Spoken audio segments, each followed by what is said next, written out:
ஓம் முருகா போற்றி, கந்தா போற்றி, கடம்பா போற்றி, கதிர்வேலா போற்றி, அறுபடை வீடு கொண்ட முருகா போற்றி.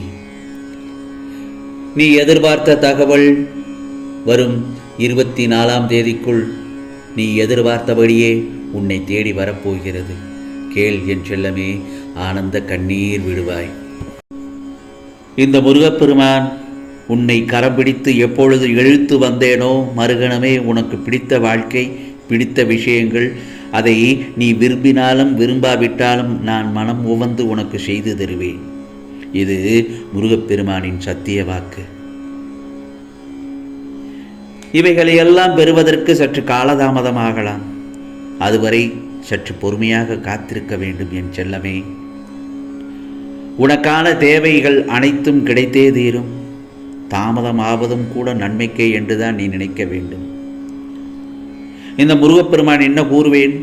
எப்போதும் நடப்பது எல்லாம் நன்மைக்கே என்றுதானே நான் உன்னிடம் அடிக்கடி கூறுகிறேன். எப்போது எது கிடைக்கும் என எல்லாம் நன்மைக்கே, எப்போது எது கிடைக்கும் என கடவுள் முடிவு செய்வார்.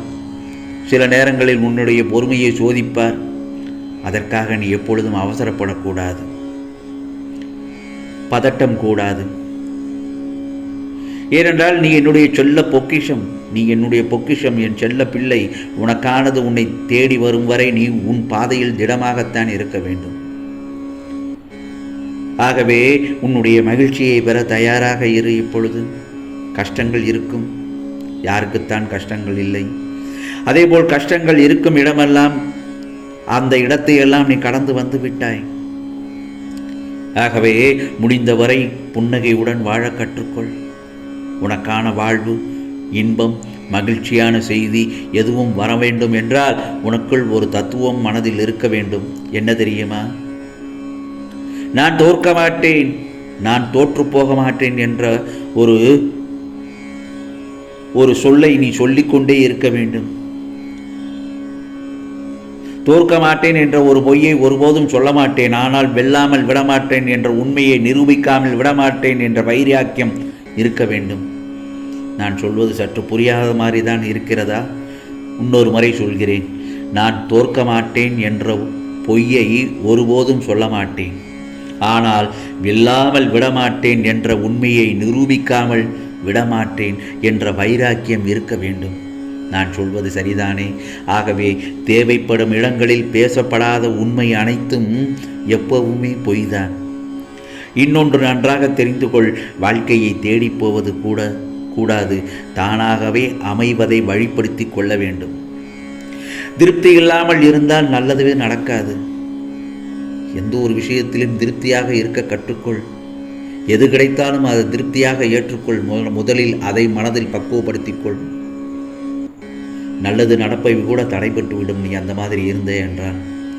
நாம் இல்லைனா காணோம்னு கவலைப்படுவதற்கு மட்டும் சிலர் இருந்தால் வட்டாது. தொலையட்டும் என்று சந்தோஷப்படுகிற சிலரும் இருந்தால்தான் வாழ்க்கை சுவாரஸ்யமாக இருக்கும். எல்லோரும் உன்னை பாராட்டினால் அது பெருமை அல்ல. உன்னை சில பேர் நீ செய்யும் தவறுகளை சுட்டி காட்டி அந்த இடத்தில் இருந்தால்தான் உனக்கு மதிப்பு, மரியாதை. நீ வாழ்க்கையில் முன்னேற முடியும். நான் சொல்வது சரிதானே? ஆகவே தேவையற்ற உறவுகளின் வரவால்தான் முதலில் தொலைந்து போகிறது நமது சந்தோஷம், நமது நிம்மதி. உதாரணத்திற்கு நான் சொல்லட்டுமா? ஒரு மொட்டு மலர வேண்டும் என்றால் நல்ல நேரத்திற்காக காத்திருக்குமா? இல்லவே இல்லை. விடியற்காலையில் பறக்கும் பறவை நல்ல நேரம் பார்த்து கிளம்புமா? இல்லவே இல்லை. கடிகார முள் கூட நல்ல நேரத்திற்காக காத்திருப்பதில்லை. நொடி பொழுதும் நீ தயங்காதே. நல்லதை செய்யும் உனக்கு எல்லா நேரமும் நல்ல நேரம்தான். உனக்கான வெற்றி நிச்சயம்தான். ஒவ்வொரு மனுஷனோட இதயம் கூட வார்த்தைகளாகவும் ஆறுதலுக்காகவும் தான் இயங்கிக் கொண்டிருக்கிறது. இப்படிப்பட்ட சூழ்நிலையில் கிடைக்காததை நினைத்து ஏங்கக்கூடாது. நிச்சயமாக கிடைக்கும், கிடைக்கப் போகிறது. நம்பிக்கையோடு இரு. இழந்து நிற்பது கூட முட்டாள்தனம் அல்ல. இழந்ததையே எண்ணி எண்ணி இருப்பதையும் இழந்து விடுவதுதான் பெரிய முட்டாள்தனம். கிடைக்கும் உனக்கு, நிச்சயமாக உனக்கு கிடைக்கும். உன்னை நேசிப்பவர்களை பாராட்டு. உன்னை நேசிப்பவர்களை பாராட்டு. உதவி தேவை என்பவர்களுக்கு உதவி செய். காயப்படுத்தியவர்களை மன்னித்து விடு. முக்கியமாக விலகியவர்களை மறந்தே விடு. முக்கியமான தருணத்தில் உனக்கு உதவி செய்யாமல் விலகி போனார்களே, அவர்களை மறந்துவிடு. இருக்கும் உறவுதான் உன் உயிர் நாடி. எந்த உறவும் கடைசி வரையில் நிலைக்காது என்று தெரிந்து கொள்ளும் போது உன் வாழ்க்கையில் அமைதிக்கான விடை கிடைத்து விடும். என் செல்லமே, விடை கிடைத்து விடும். இந்த முருகப்பெருமான் உனக்கென்று கொடுக்க நினைக்கும் எதையும் யாராலும் எவராலும் தடுக்க முடியாதுதானே. நீ நினைத்தது, விரும்பியது அனைத்தும் வெகு விரைவில் கிடைக்கப் போகிறது. நான் நிச்சயமாக நடத்தி காட்டுவேன். பயப்படாதே. உன் கஷ்டத்தில் கை கொடுக்க நான் இருக்கிறேன். என்னை நீ உணர்வாய். அந்த தருணத்தில் நீரை போல வாழ கற்றுக்கொள்.